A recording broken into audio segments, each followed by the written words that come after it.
আজকে যা এখানে করা হচ্ছে সব কিছুই পবিত্রতার সাথে করা হচ্ছে এবং এই যে মাহে রমজান উপলক্ষে আল্লাহ তাআলার যে নিয়ামত, সেই নিয়ামত অনুযায়ী সব কাজ করা হচ্ছে আজকে।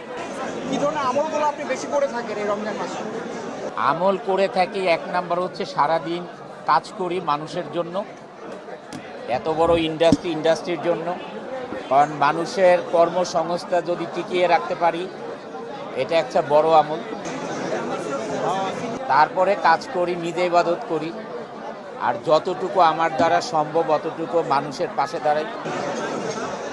এই যে আমরা দেখলাম হুজুরের সাথে আপনি বিভিন্ন বিষয় নিয়ে আলোচনা করছিলেন, এই বিষয়গুলো কি আগে থেকেই ছিল কিনা?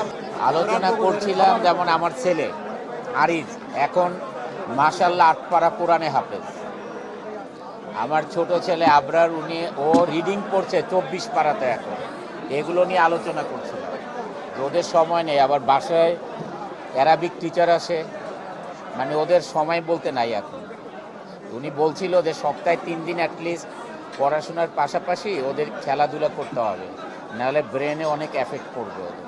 আমরা আসলে আজকের যে আলোচনা সেইটা হলো মাহে রমজানের আলোচনা, এবং আসলে সিনেমার আলোচনা আজকে না করাই ভালো।